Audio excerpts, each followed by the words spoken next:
지난 시간에 우리가 이스라엘 땅 대략적인 지형을 한번 살펴봤죠. 간단하게 복습삼아 지명 몇 군데 하고 그다음 도로 그 방향을 좀 다시 한 번 더 살펴보려고 합니다. 오늘 입체지도 가지고 계신 그 분들과 또 뒤에 그 입체지도를 종이로 컬러 프린트로 해놓은 게 있습니다. 없으시는 분들은 뒤에 있으니까 거기다가 마음껏 낙서를 하셨으면 좋겠어요. 그러니까 우리 교회에서 컬러 프린트로 뽑는 거라 편안하게 하시면 될 것 같습니다. 입체지도하고 그다음 종이지도 두 개를 가지시고 오늘 저와 함께 위치를 좀 찾아보시고 방금 읽었던 베델이라는 곳에서 일어났던 성경에 구약 성경에 있는 몇 개의 사건들을 좀 주목해서 살펴보려고 합니다. 먼저 이스라엘 땅을 이해할 때 이스라엘 땅은 생각보다 좀 단순하게 생겼는데요. 이 이스라엘 땅을 이해하기 위한 대략적인 이해를 한번 하려고 합니다. 이스라엘 땅의 중간을 이렇게 세로로 흐르고 있는 강이 있죠. 그 강은 갈릴리 바다에서부터 시작해서 사해 바다까지 흐르는 강입니다. 잘 아시는 요단강이죠. 한번 갈릴리 바다를 한번 찾아보시겠습니다. 저는 앞에다 표시해 볼게요. 갈릴리 바다 그리고 사해 바다. 사해 바다는 굉장히 크죠. 여기 사이를 흐르는 요단강. 여기가 이스라엘 땅의 중간을 흐르는 매우 중요한 지정학적인 위치를 경계를 짓는 매우 중요한 곳입니다. 다음 기회에는 요단강 동편과 서편이 구약 성경에 의미하는 바가 무엇인지 우리 흔히 장례식장을 가면 요단강 건너가 만나리 하는 그거는 조금 다릅니다. 구약 성경에서 말하는 요단강 이편과 저편 의미하는 바 여호수아서를 중점으로 해서 굉장히 중요한 설명이 나오는데 그것은 다음 시간에 보도록 하고요. 어쨌든 요단강 갖고 계시는 지도의 왼편 서쪽입니다. 서쪽과 오른쪽은 요단강 동쪽이죠. 그래서 동쪽과 서쪽을 이렇게 나눠져 있는데 이 요단강을 경계로 해서 사실상 요단강 서쪽이 가나안 땅입니다. 구약 성경에서 말하는 가나안 땅은 사실상 요단강의 서쪽 왼쪽에 있는 지역을 모두 가나안이라고 보고 있습니다. 그러면 여기에 가나안 땅에 지나가는 세 개의 주요 도로가 있다고 말씀드렸죠. 주요 도로를 찾는 방법은 먼저 가나안 땅의 중앙부에 해당하는 저는 이제 우리가 들고 있는 지도의 중앙부입니다. 나중에는 가나안 땅의 중앙부가 좀 더 내려오는 것을 설명을 드릴 텐데요. 어쨌든 우리가 갖고 있는 지도의 중앙부를 찾을 때는 요단강 중간쯤에 아무데나 점을 탁 찍어 보시는 겁니다. 그리고 이 세로로 되어 있는 폭의 중간쯤 여기다가 좌표를 그리면 여기에 대략 세겜이라는 곳이 보입니다. 혹시 찾으실 수 있겠습니까? 네. 세겜이 우리가 갖고 있는 지도의 거의 중앙부쯤 됩니다. 세겜을 기점으로 해서 제가 설명을 좀 드리겠습니다. 세겜을 찾으셨으면 세겜에다가 이렇게 동그라미 쳐보십시오. 글자에다 동그라미 치지 마시고 세겜이라는 그 앞에 동그라미 점이 보이실 겁니다. 거기에 표시를 하시고 그 다음에 남쪽 아래쪽으로 내려오십니다. 쭉 내려오시면 베델이라는 곳이 있습니다. 찾으실 수 있겠습니까? 베델. 제가 저걸 찍어드렸죠. 베델 그리고 예루살렘. 창세기에 아브라함을 만났던 살렘 왕 멜기세덱이 살았던 곳이 예루살렘입니다. 살렘은 예루살렘의 고대 지명이죠. 예루살렘 그리고 예수님이 태어나셨던 베들레헴을 지나서 헤브론. 그 헤브론 지역이 아브라함과 그리고 아브라함의 부인인 사라 그리고 이삭, 리브가 그리고 야곱 그리고 야곱의 부인들 가운데에는 그렇게도 아끼고 사랑했던 라헬이 아닌 레아가 묻혔던 그 아브라함의 집안의 무덤이 여기 헤브론 지역에 있습니다. 이 지역 근처에 있습니다. 그래서 헤브론 그리고 아브라함과 이삭, 야곱이 주로 활동했던 브엘세바 이렇게 아브라함 여정은 세겜으로부터 시작해서 베델, 그리고 예루살렘을 지나쳐서 헤브론, 베르세바까지 왔다 갔다 하면서 아브라함이 살았었습니다. 요 길을 쭉 연결시킬 수가 있습니다. 세겜부터 시작해서 내려오면 베델, 예루살렘, 헤브론, 베르세바. 그리고는 약간 서쪽으로 왼쪽으로 빠집니다. 그라를 지나서 내려가면 이집트를 향해 가는 길입니다. 이게 아브라함, 이삭, 야곱이 족장이라고 불린다고 말씀드렸죠. 그래서 족장도로라고 그랬습니다. 우리가 이제 성경 퀴즈를 치면 족장도로, 성경에는 족장도로라는 말이 안 나옵니다. 그러나 학자들이 이름을 붙였어요. 아브라함, 이삭, 야곱이라는 족장들이 다녔던 성경의 주된 무대가 이 족장도로입니다. 족장도로는 북쪽으로 가면 어떻게 되느냐? 위쪽이 북쪽이죠. 베산이라는 곳을 한번 찾아보시겠습니다. 요단강이 아주 가까이 있습니다. 북쪽에 베산. 제가 방금 점을 찍었는데 보이십니까? 네, 베산. 그러면 디르사를 지나서 베산까지 아주 연한 글씨가 보이는데 어르신들은 잘 보이실지 모르겠습니다. 거기 따라서 줄을 한번 그어보십시오. 디르사, 베산. 그리고는 베산에서부터 시작해서 바로 요단강을 건너갑니다. 오른쪽으로요. 그러면 정동쪽으로 까만색 글씨가 길이 있습니다.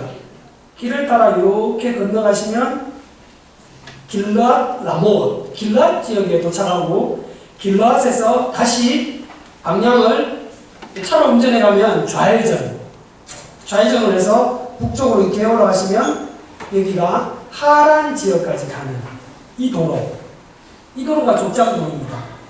그러니까 아브라함도 그렇고 야곱도 그렇고 하란을 다녀올 때, 하란에서 올 때, 혹은 야곱이 하란을 다녀갈 때 이용했을 만한 도로입니다.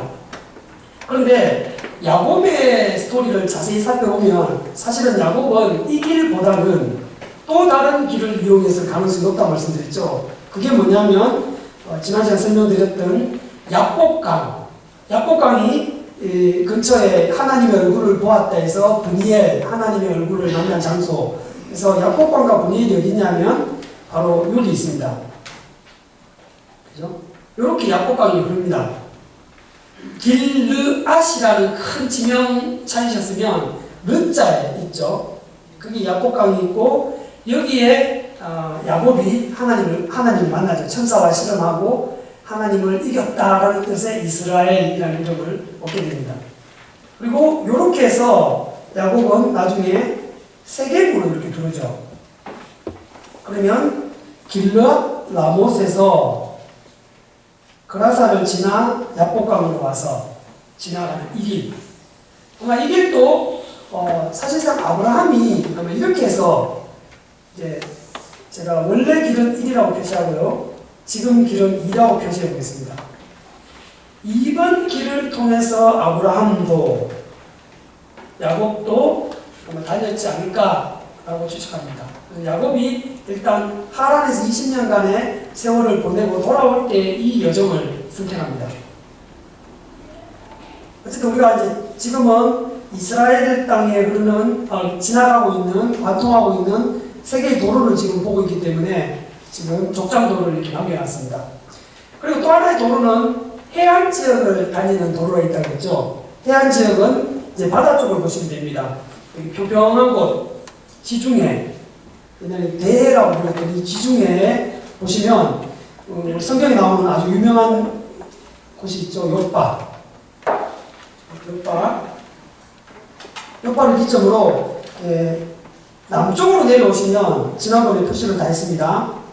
에글론, 그죠? 아스돗, 아스블론, 라기스, 시글락, 가사, 이 지역이 전부 블레셋 지역입니다. 블레셋 지역을 관통하는 도로가 있죠. 약간 위쪽 도로가 있고 아래쪽 도로가 있는데 이 블레셋의 5개 부족을 지나가는 이 도로를 통해서 해안도로가 2개로 나눠집니다. 욥바에서 이렇게 내려오는 길, 가사까지 내려오는 길이 있고요. 그 다음 아벡에서 이렇게 내려오는 길이 있습니다. 어쨌든 이 두 도로를 모두 해안도로를 부릅니다. 이 해안도로는 어디서 오느냐면 북쪽으로 올라가면 무깃도를 한번 찾아보실 수 있겠습니까? 무깃도. 하얀 글씨 이사갈이라는 지파가 있는 땅에 이사갈 쪽이 있습니다. 무깃도. 무깃도 위에 보시면 제가 그려드리겠습니다. 빨간색 도로를 따라서 오다가 다시 이렇게 해서 배산. 배산은 족장도로와 해안도로를 이렇게 나머지는 교통의 요충지입니다. 배산에 와서 족장도로로 갈 것인가, 해안도로로 갈 것인가 나눠지게 되죠. 여기는 해안도로.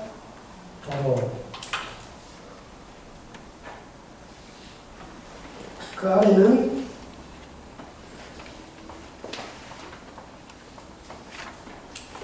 족장도로.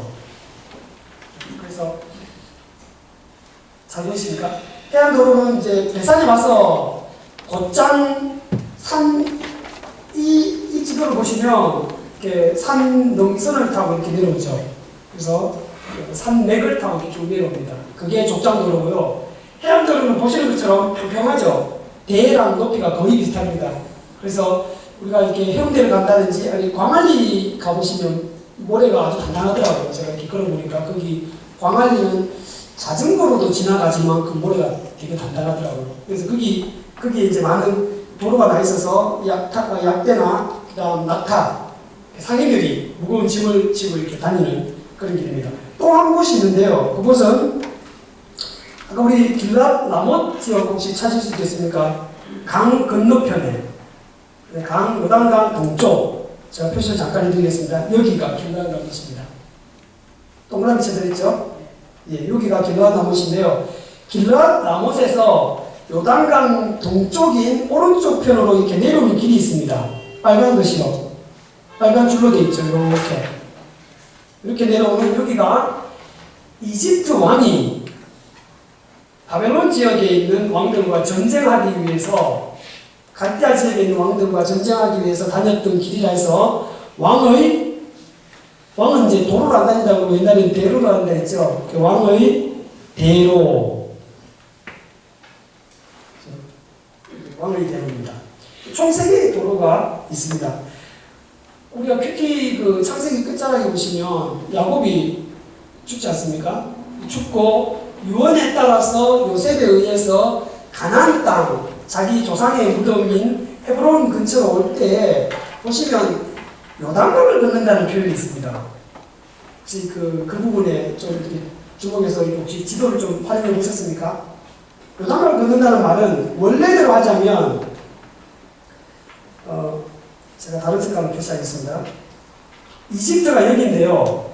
이집트에서 원래대로 하자면 족장도로를 따라서 올라오면 바로 헤브론이죠. 밑에서부터 바로 올라오니까요. 그런데 요단강을 건넜다라는 게 있습니다. 그리고 요단강을 건넜다는 말은 여기가 요단강인데요. 요단강을 이렇게 건너오게 되죠. 그래서 아마 그런 여정으로 보아서는 이집트 사람들은 아마 그 당시에 훨씬 더 왕의 대로를 많이 활용했고 다녔습니다. 그리고 지금 그 무리들이 굉장한 무리들이잖아요. 그래서 아마 이렇게 왕의 대로를 통해서 건너와서 이렇게 좀 둘러서 가긴 하지만 이렇게 다녔지 않을까라고 추정해 볼 수 있습니다. 어쨌든 지금 그 가나안 땅에 있는 3개의 도로 지금 섞였습니다. 그리고 이 3개의 도로를 중심으로 성경에 보면 여러 가지 사건들이 쭉 펼쳐집니다. 그래서 우리가 지금 이제 요셉이 팔리는 과정에서 어떻게 상인들에게 팔렸을까? 지난주에 바로 설명드렸죠. 그 세겜에서 도단으로 갔다가 이 해안도로를 따라 다니고 있는 상인들에 의해서 이렇게 팔려서 이집트로 가는 그런 걸 했습니다. 오늘은 제가 이스라엘을 가면 꼭 가보고 싶은 지역들이 몇 군데 있는데요. 첫 번째는 세겜을 꼭 가고 싶습니다. 세겜은 잘 갈 수 없는 지역이라고 하더라고요. 그게 이제 전쟁 지역이기도 하니까. 세겜, 그리고 브엘세바, 그리고 베델. 이 족장도로에 있는 지역들을 꼭 한번 가보고 싶은데요. 오늘 베델을 좀 중심해서 설명을 좀 드리려고 합니다. 그러면 가지고 있는 지도, 저는 이거 다 지우겠습니다. 다 지우고요. 이 베델만 따로 표시하겠습니다. 베델은 세겜에서부터 남쪽에 있죠. 여기 있습니다. 예. 에브라임 산지라고 되어 있는 바로 밑에 있습니다. 이 베델은 아시는 것처럼 아브라함이 세겜에서 가장 먼저 도착해서 창세기 12장에 보시면 세겜에 가장 먼저 도착하고 성경은 이렇게 기록되어 있습니다. 마침내 가나안 땅에 도착했다 하면서 도착한 곳이 세겜입니다.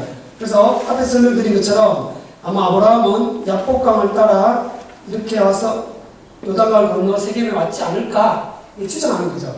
가나안 땅에 도착했다고 하면서 세겜이가 있으니까 세겜에 단을 쌓고 곧장 어디로 가느냐면 베델로 갑니다. 그리고는 나중에 남쪽으로 갔다. 창세기 13장에 이집트를 갔다가 돌아온 아브라함이 조카 롯과 함께 이제 거주하기가 너무 어려워서 이집트 갔다가 다시 돌아왔던 가나안 땅의 첫 번째 도착한 장소가 베델입니다. 베델 돌아와서 여기서 조카 롯하고 시비가 붙죠. 땅이 너무 좁은데 네가 동하면 내가 서하겠다. 네가 우하면 내가 좌하겠다. 이게 선택합니다. 그래서 이 베델을 한번 보십시오. 베델에서 조카 롯이 고개를 들어 동쪽으로 보니 동쪽이 이쪽이죠. 하나님의 동상과 같이 아름다운 땅이 발견된 겁니다. 보시면 산들이 좀 많아 보이긴 하지만 초록색 아닙니까? 그죠? 이 지역을 부르는 말은 모압 평야입니다. 모압 평야에 보게 되죠. 이 평야를 보면서 조카 롯은 떠나갑니다. 떠나가서 아브라함에게 남쪽. 롯은 이렇게 길 따라 건너면요 아마 여리고를 지나서 이렇게 건너왔을 겁니다. 그리고 창세기 기록들을 보시면 조카 롯이 나중에 어디까지 가느냐면 소돔과 고모라가 있는 지역까지 가죠. 그러니까 양을 먹이는 롯이 점점점 남쪽으로 보시면 이 푸른 들이 있는 모압 평야를 따라 이렇게 쭉 내려오셔서 지명이는 안 보이는데요. 그 사해 바로 남쪽에 보시면 소알이라는 곳이 있습니다. 소알 찾으셨습니까? 네. 소알보다 조금 북쪽에 보시면 사해 바다 그 중간 어디쯤에 소돔과 고모라가 있을 것이다 라고 이렇게 고고학자들이 추정합니다. 불이 타서 없어졌는데 사해 바다도 조금씩 넓혀져서 아마 지금의 사해 바다의 남쪽 어디에 소돔과 고모라가 있을 것이다. 어떤 지도를 보시면 소돔과 고모라 해놓고는 물음표를 달아놨어요. 여기까지 오게 되죠. 여기까지 오고 아브라함은 계속 남쪽을 헤브론과 브엘세바를 왔다 갔다 합니다. 여기가 베델이죠. 베델은 또 중요한 것이 나중에 이삭은 베델에 왔는 기록들이 거의 없지만 할아버지 아브라함이 다녔던 그 베델에 야곱이 다시 베델에 옵니다. 야곱이 자기 형도 속이고 자기 아버지도 속이고 창세기 28장에 보시면요 이제 급하게 막 도망을 가지 않습니까? 도망을 가는 출발지가 브엘세바입니다. 브엘세바에서 출발해서 북쪽으로 족장의 도로를 따라서 아주 급하게 아마 쉴 새 없이 달렸던 것 같아요. 그러면 거리가 대충 얼마나 될까요? 브엘세바에서 눈금으로 보시면요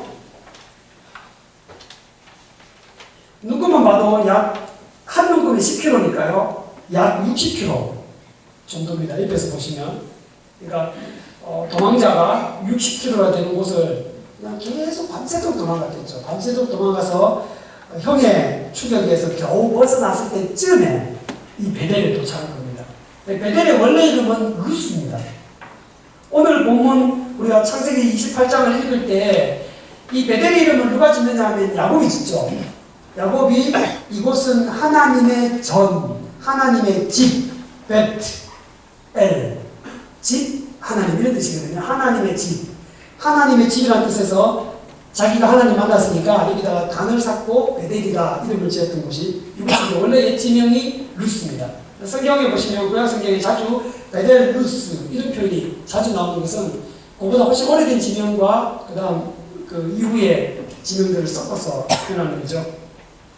이 베델에서 하나님을 만나서 하나님께서 약속하신 그 언약을 야곱이 개인적으로 맺게 됩니다. 그래서 이 베델에서 야곱이 떠나서 하란을 갑니다. 여기가 하란인데요. 요 위쪽이 하란을 갔다가 야곱이 돌아오는데 약속을 어떻게 합니까? 28절에 보면 하나님께서 나를 지켜주시고 보호해주시고 내가 아주 이렇게 안전하게 돌아오면 내가 이곳에 돌아와서 제단을 쌓고 하나님의 이름을 높이겠다. 약속하는데 아시는 것처럼 야곱은 바로 곧장 베델로 안 돌아오죠. 야곱이 돌아오는 것은 앞에서 말씀드린 것처럼 이 약복강 가에 있는 브니엘 여기서 하나님 만난 다음에 숫곳에 들렀다가 곧장 세겜으로 갑니다. 세겜에 가 있다가 거기서 험한 일을 당하지 않습니까? 딸 디나. 야곱의 아들들이 모두 12명이 나오는데요. 딸이 디나 한 명만 등장합니다. 여러 가지 추측이 가능할 수 있죠. 확률적으로 보면 아들 12명 낳는 동안에 딸 한 명만 낳았는가. 성경은 사람들의 이름도 그렇고요. 그 다음 이렇게 족보를 그릴 때도 생략을 자주 하는 편입니다. 그래서 우리가 연대를 측정할 때 단순히 족보들만 넣고 30, 30, 30 이렇게 측정해버리면 연대가 굉장히 좀 이렇게 뒤틀립니다. 때로는 누구의 아들 이래놓고는 한 5단계 건너갑니다. 그러니까 아마 창세기 안에서 디나를 언급하는 경우가 뒷부분에 또 나옵니다. 야곱이 아들 12명과 딸 디나라고 이렇게 언급하는데 딸을 한 명만 낳았다고 보기엔 좀 어려울 것 같은데요. 아까 아침에 죄송합니다. 교장 선생님이 아니고 목사님께서 설교 중에 구약이나 옛날에 제가 직업병이 있어서 그렇습니다. 학교에 한 14년 있었더니 이제 옛날에 여자들이 죄송하지만 예수님 시대만 하더라도 야곱 시대보다 예수님 시대가 훨씬 더 이후잖아요. 약 1000년이 넘게 지난 이후에 예수님 시대만 하더라도 여성과 아이들은 숫자에 치지도 않았습니다. 그래서 뭐 5,000명을 먹였다 할 때 5,000명은 단순히 5,000명만이 아니라 크게 보면 한 2만 명까지 될 수 있습니다. 남녀노소. 그죠? 그러면 성인 남자만 인구에 이게 여자와 아이들 이렇게 인구수에 포함이 안 됐습니다. 그래서 구약 성경에 특히 구약 성경에 보면 아이들에 대한 명단이 쭉 나올 때 여성들은 굉장히 많이 생각됩니다. 그래서 어쩌면 야곱의 딸들이 한 명이 있는가 그건 중요하지는 않습니다. 그러나 디나는 왜 언급하느냐 하면 야곱을 하나님께서 이스라엘을 만들어가는 과정 속에 디나가 어떤 역할을 하거든요. 하나님의 역할을 하게 되는 게 있습니다. 그래서 세겜에서 디나를 통해서 야곱이 아주 호되게 혼나고 난 뒤에 그가 돌아온 곳이 베델이죠. 그래서 야곱의 이야기 일생을 1부와 2부로 나누면 하란이 기점이 될 수 있지만 저는 개인적으로 창세기를 요셉 이야기의 전반부와 후반부, 요셉 이야기 전에 야곱 이야기의 1부라고 생각하고요. 2부가 이제 요셉 이야기 그 두머리인데요. 그때 야곱이 이 베델에 와서 단을 쌓으면서 하나님께 약속했던 그 약속을 지키죠. 지키면서 그때 야곱이 굉장히 많이 하나님 원하는 수준으로 많이 자랍니다. 그게 첫 번째 이 베델이에요. 그래서 이 베델은 나중에 이스라엘 역사에 있어서 굉장히 중요한 역할을 좀 많이 합니다. 좀 이제 창세기를 건너뛰어서 다시 한번 가보면요. 첫 번째 이스라엘이 왕국으로 이렇게 왕국이 되면서 첫 번째 왕인 사울 이후에 실질적인 첫 번째 왕인 다윗. 성경은 다윗을 거의 첫 번째 왕으로 그리고 있습니다. 사울은 첫 번째 왕으로 인정하지 않는 것처럼 많이 보여요. 다윗 이후에 아들이 솔로몬이지 않습니까? 솔로몬의 아들이 르호보암이죠. 르호보암 때 왕국이 둘로 나눠집니다. 나눠지면서 북쪽 이스라엘과 남쪽 유다로 나눠지는데 북쪽 이스라엘과 남쪽 유다의 경계가 어디냐면 지금 우리가 보고 있는 제가 퀴즈를 한번 내겠습니다. 베델은 북쪽 이스라엘에 속할까요? 남쪽 유다에 속할까요? 네, 감사합니다. 베델은 북쪽 이스라엘에 속합니다. 여로보암이 르호보암과 경쟁해서 이 10개의 지파를 데리고 북쪽 이스라엘을 차지했을 때 그 북쪽 이스라엘에서 그 당시에 예루살렘은 남쪽 유다에 속하 있죠. 예루살렘의 반쪽, 예루살렘 성을 포함한 그 지역이 유다고요. 예루살렘 성벽 위쪽이 바로 베냐민 지파가 있는 땅입니다. 제가 좀 이따 다시 그려드릴게요. 그리고는 그 북쪽 이스라엘을 차지한 여로보암이 예루살렘으로 성지 순례를 그런 그 당시에는 예루살렘에 제사를 하러 많이 갔지 않습니까? 가는 이 북쪽 이스라엘 사람들의 이탈을 막기 위해서 그가 제단을 쌓는 곳이 어디냐면은 가장 남쪽 경계선인 베델, 이 베델과 이스라엘 땅에 북쪽 이스라엘 땅의 베델과 북쪽 경계인 단에다가, 단이 어디 있는지 지난번 설명드렸죠. 여기 단 찾을 수 있겠습니까? 단에서 베스바 할 때 지금 보시면 단과 베델에 각각 단을 샀습니다. 남쪽 국경 지역과 북쪽 국경 지역 쪽에 단을 샀죠. 그래서 이 베델은 에브라임 지파 땅입니다. 나중에 자세히 그릴 수 있는 기회 나중에 한번 보겠습니다. 지금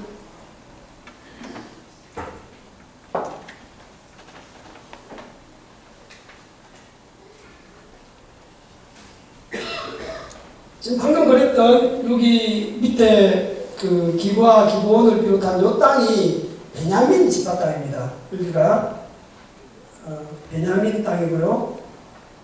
그 옆에가 단 지역입니다. 정확하게 그린 건 아니고 제가 대충 그렸습니다. 처음에 그 여호수아서 보면 이스라엘을 지파별로 분배해준 이 단은 나중에 사사기의 기록에 의하면 이 블레셋 지역에 있는 가나안 족속들에 의해서 쫓겨납니다. 쫓겨나서 북쪽으로 도망갑니다. 그래서 아까 언급했던 점 찍었던 저기 단, 원래 저 단은 원래부터 분배받은 땅이 아닙니다. 원래는 이 베냐민 옆에 서쪽으로 이렇게 단이 있었습니다. 그래서 어떤 지도를 보시면 여기다가 단 1이라고 표시되어 있습니다. 단 1. 여기 원래 단이었고 나중에 저기 북쪽으로 단이 쫓겨난다 해서. 그리고 유다와 이 베냐민과 단은 마치 그 당시에 가장 막강한 지파인 유다와 또 하나의 지파가 어디냐면 요셉 지파입니다. 그 야곱이 축복하면서 요셉의 아들들을 먼저 불러다가 축복하죠. 그리고는 뭐라고 되어 있습니까? 너희들은 요셉의 아들들 에브라임과 문하세와 에브라임을 불러다가 너희들은 내 아들이다. 너희들은 삼촌과 함께 땅을 얻을 것이다. 그래서 에브라임에게, 요셉에게 두 아들을 삼촌들과 함께 땅을 받는다는 것은 일종의 상속이지 않습니까? 그러니까 요셉은 두 몫을 상속을 받습니다. 그러니까 상속을 두 몫으로 받는다는 말은 사실상 장자라는 뜻이죠. 장자의 몫으로 두 몫을 받는데, 그래서 이 땅은 요셉 지파의 땅인데 여기에 좀 얘기하자면은 에브라임 지파가 이 아래쪽을 차지하고요, 문하세가 위쪽을 차지합니다. 아시는 것처럼 문하세는 나중에 여호수아서에 보시면 가나안 정복 전쟁하기 전에 이 요단강 동쪽에 있는 땅을 차지할 때도 문하세가 여기에 2분의 1 반 지파가 이쪽에 분배를 받고 또 하나는 요단강 서쪽에 반을 분배받죠. 그래서 에브라임과 문하세는 요셉 지파인데 구약성경에서 가장 막강한 지파가 요셉 지파고 유다 지파입니다. 그 외의 지파들은 사실상 그렇게 힘을 못 씁니다. 그냥 굉장히 이렇게 변두리에 위치해 있죠. 여기에 완충 지역을 형성하는 것이 바로 베냐민입니다. 베냐민이 역사적으로 봐도 그렇죠. 역사적으로 봐도 베냐민이 창세기에서 했던 역할들이나 그것이 나중에 이스라엘의 전체 역사에 있어서 유다와 베냐민 그리고 나머지 북이스라엘을 이렇게 맞대고 있을 때 베냐민이 완충 지역을 하는데 베냐민 지파가 분배받았던 땅 바로 국경 지역 거기가 베델이 있는 곳입니다. 그래서 베델이 바로 여기 위치해 있으면서 북쪽 이스라엘을 주민들의 이탈을 막았던 곳입니다. 그래서 베델은 일찌감치 굉장히 중요한 종교의 요지가 됩니다. 나중에 그 열왕기서를 보시면 엘리야와 엘리사가 등장하죠. 그래서 엘리야와 엘리사가 등장하고 엘리야의 이야기와 엘리사 이야기가 그 성경 안에 굉장히 길게 나옵니다. 북쪽 이스라엘 역사하고 맞물려서 굉장히 길게 설명되는데요. 열왕기 상 뒤쪽과 열왕기 하 앞부분을 엘리야와 엘리사 이야기로 가득 차 있습니다. 열왕기 하를 들어가시면 엘리야의 죽음과 엘리사의 등장이 열왕기 하 1장, 2장에 나와 있어요. 그때 엘리야의 주된 그 활동은 북쪽 이스라엘인데 주로 어디 살았냐면 아시는 것처럼 이 갈멜산에 살았습니다. 갈멜산은 이쪽에 표시 보이시죠? 저기가 갈멜산이 있는 곳입니다. 이렇게 보시면 해안 쪽에 우뚝 솟은 산이 하나 있는데 그 산이 갈멜산입니다. 북쪽에요. 이 갈멜산에 엘리야가 있으면서 거기서 이제 북이스라엘의 왕들을 많이 좀 괴롭히죠. 이렇게 율법으로 돌아오게 하고 여호와께로 돌아오게 하는 일들을 많이 하다가 엘리야가 하나님께서 엘리야를 부르신다는 소리를 듣고 엘리야가 먼 길을 떠납니다. 어디로 가냐면 요단강을 건너가요. 근데 보시면 제가 그냥 그리겠습니다. 베델을 거쳤다가 요단강을 건너갑니다. 그래서 베델로 먼저 갔다가 요단강을 건너갈 때 엘리사가 동행합니다. 동행해서 요단강을 건너간 다음에 엘리야는 요단강 동쪽에서 그 불병거를 타고 하나님께서 데려가시죠. 데려가면서 엘리사가 요청하지 않습니까? 그죠? 내가 네게 뭘 해주기를 원하냐 할 때 당신의 갑절, 꼭대기 2배의 영감을 얻기를 원한다. 그때도 2배가 우리가 난 당신보다 2갑절, 10배, 100배의 능력을 갖기를 원한다. 그런 뜻이 아니고요. 2배는 장남이 받는 몫이라고 말씀드렸죠. 장남은 그 집안의 정통성을 보여주는 존재입니다. 그러니까 아버지의 장자가 그 아버지의 정통성을 이어가는 것처럼 그래서 엘리야가 북쪽 이스라엘에서 하나님의 선지자로서의 사역을 했던 그 감당했던 그 사역을 엘리사도 똑같이 정통성 있게 여호와의 선지자의 사역을 감당하기를 원합니다. 라는 그런 뜻이에요. 그러니까 이걸 잘못 이해하면 2배의 영감, 10배의 영감 이렇게 해서 마치 요즘 이렇게 원사직 운동하시는 분들이 막 제자 삼아서 2배, 3배, 10배 뭐 이렇게 마치 어떤 영역을 나눠주는 것처럼 오해하는 부분인데 조심해야 됩니다. 그러니까 엘리사는 엘리야의 사역을 보면서 여호와의 선지자의 사역을 보고 배웠지 않습니까? 그래서 나도 당신과 같은 여호와의 선지자의 역할을 감당하기 원합니다. 하고는 엘리야의 겉옷을 그죠? 주어 죽고 요단강을 건너옵니다. 요단강을 건너올 때 어떻게 건너옵니까?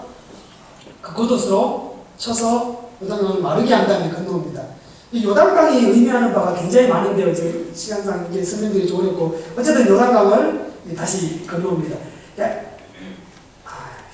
설명이 좀 길더라도 해야겠네요.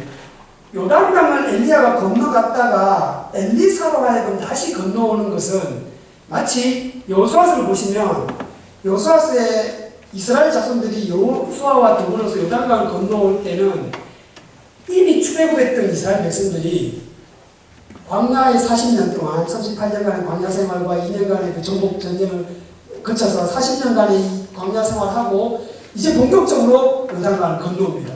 근데 요단강을 건너는 것은 이집트에서 종로로 타던 그 오랜 세월 400년, 400년 전체는 종로를 했다고 보기 힘들지만 어쨌든 이집트에서 400년과 그리고 이 요단강 동쪽에서의 40년 이 세월 전체를 하나로 봅니다. 이집트에서의 종로로 타던 세대에서부터 요단강을 건너오는 것은 새로운 세대가 시작된다는 뜻이에요. 그래서 여호수아에서 보면 이 요단강을 건너오고 난 뒤에 새로운 세대가 시작된 것에 대한 상징적인 사건들이 아주 많이 발생합니다. 유월절을 지키고 할례를 행하고 만나와 이스라엘과 끊어지는 사건들 그런 것들이 여기서 다 일어납니다. 어쨌든 엘리야가 엘리사를 데리고 갔다가 엘리사가 혼자 넘어온다는 것은 마치 그 요단강을 그렇게 건너오는 것처럼 보여주는데요. 그렇게 건너오고 난 뒤에 했던 사건 2가지 중에 한 가지가 뭐냐면 이 베델에 베델에 도착했을 때 그 베델에 있는 젊은 아이들이, 성경에는 어린아이, 젊은이 이렇게 나와 있는데 아마 청년인 것 같아요. 이 청년들이 이 엘리사를 향해서 조롱하지 않습니까? 대머리여 대머리여 뭐 가버려라 이렇게 얘기하잖아요. 이 베델이 아까 설명드렸던 것은 북쪽 이스라엘에서 굉장히 중요한 종교적인 그 중심지입니다. 단과 베델 이 두 곳이요. 여호와의 선지자인 엘리야가 이스라엘에 여호와 신앙하지 않는 이스라엘의 사람들과 이스라엘 왕을 상대로 엘리야의 사역을 했던 이 엘리야의 후계자인 엘리사가 오자마자 어디에 도착하냐면은 종교의 중지인 이 베델에 도착하죠. 그래서 이 청년들이 대머리여 멀리 가라라고 하는 이 대머리라는 것은 옛날에 선지자들을 크게 두 종류로 나눕니다. 하나는 이 기록 선지자가 있어요. 이사야부터 시작해서 예레미야에서 기록하고 그 선지자의 모습은 좀 약간 그래도 좀 고상해 보입니다. 물론 에스겔 같은 선지자는 고생 많이 했죠. 몸으로 막 하나님의 계시를 보여줘야 되니까. 근데 이 기록 선지자가 있고요. 그 전에는 어떤 선지자가 있냐면 이렇게 굉장히 환각 증상 비슷하게 하면서 하나님의 계시를 받는. 그래서 이전에 보면 약간 여러 종류의 그 장치를 사용해서 약간 몽롱한 상태 비슷하게 비몽사몽간에 하나님의 계시를 이렇게 듣는 선지자가 있었는데 엘리야가 엘리사 시대에는 그랬어요. 주로. 그의 모양새들이 머리 이렇게 감고 머리가 빠졌을 때 머리가기보다는 선지자들, 선지학교도 있었지 않습니까? 엘리야 시대. 모양새가 이렇게 갖추고 머리가 중간에 머리가 없다든지 그리고는 하나님 말씀을 듣기 위해서 이렇게 모여서 막 이게 보통 사람들이 볼 때는 정신 나간 사람들의 집단처럼 보이는. 그래서 멀리입니다. 이 대머리라는 말은 하나님의 선지자들이 하나님의 계시를 받아서 전달하기 위해 했던 그 활동들을 이렇게 흉내내면서 우리로 말하면 좀 많이 기억하면 미친 사람들, 너는 미친 사람 그룹 중에 하나다 이렇게 얘기하는데 단순히 보면 그렇게 해서 암곰 2마리가 나와서 42명입니다. 이 숫자 갑자기 생각이 나네요. 52명입니다. 많이. 근데 이제 암곰 2마리가 나와서 다 찢어 죽입니다. 우리가 이렇게 보면 아니 하나님 좀 너무 심하신 거 아닙니까? 애들이 철이 없어서 이렇게 모양새를 갖고 이렇게 막 이렇게 놀렸는데 그걸 그렇게 막 잔인하십니다. 하지만 그 이유가 있어요. 베델이 어떤 곳입니까? 아까 말씀드린 것처럼 베델은 북쪽 이스라엘의 반여호와 신앙의 중심지입니다. 이 반여호와 신앙의 중심지에 여호와 신앙의 선지자인 엘리야의 정통성을 받고 온 엘리사가 첫 번째 도착한 곳. 물론 여리고성에서 이 소금으로 이렇게 못 먹게 된 물을 먹게 한 다음에 도착한 곳 베델. 이 베델을 거쳐서 나중에 갈멜산으로 가는데요. 이 베델에 왔을 때 어떤 제안을 받습니까? 여호와의 선지자를 배척하는 제안을 받죠. 그러니까 나도 엘리야처럼 정통적인 선지자가 되기를 원합니다라는 말에 능력을 많이 보여주는 선지자가 아니고 엘리야는 북이스라엘에 환영받지 못한 선지자였잖아요. 저항받고 거부당하는 선지자의 면모를 베델에 와서 곧장 경험하게 됩니다. 그래서 암곰 2마리가 나타나서 상당히 많은 이 청년들을 이렇게 찢어 죽이는 모습은 하나님의 선지자, 즉 하나님을 배격하고 배척하는 이 베델의 신앙, 북이스라엘의 우상숭배 신앙에 대한 하나님의 징계, 그런 것으로 이러하기하가 이렇게 그리고 있습니다. 그거 말고도 이 베델을 얽힌 여러 가지 사건들이 있는데요. 어쨌든 구약을 보시면서 이 지명 속에 베델을 잘 보시면 교통의 중심입니다. 라마와 예루살렘, 미스바 이 지역이 다 모여있죠. 마지막 사자라고 일컬어지는 사무엘이 주로 활동했던 곳이 여기입니다. 라마, 미스바 이 지역에서. 그래서 이스라엘 지역의 아주 요충지인 베델, 이것이 어떻게 여로보암이 굉장히 머리가 똑똑했던 것 같습니다. 야곱을 통해서 사실상 아브라함, 이삭, 야곱에 흐르는 그 정통성, 이 정통성에 있는 이 베델은 야곱에 의해서 굉장히 중요한 신앙 고백의 성지가 되었잖아요. 그곳을 선택해서 바로 이렇게 북이스라엘의 신앙의 주축을 만들어갔던 북이스라엘 역사들을 우리가 볼 수가 있습니다. 그래서 이런 지도 이렇게 펴두시고 이게 이제 자주 가지고 다니기에는 좀 불편할 것 같아요. 잘 부서질 것 같은데 여기서 이렇게 딱 가져다 놓으시고 성경을 읽어가시면서 그 지역을 좀 어렵더라도 한번 잘 찾아보시면서 이 동서남북 그려가시면서 그렇게 좀 성경을 입체적으로 이해하면 하나님의 메시지를 우리가 조금 더 분명하게 이해하는 데 좀 도움이 되지 않을까 싶습니다.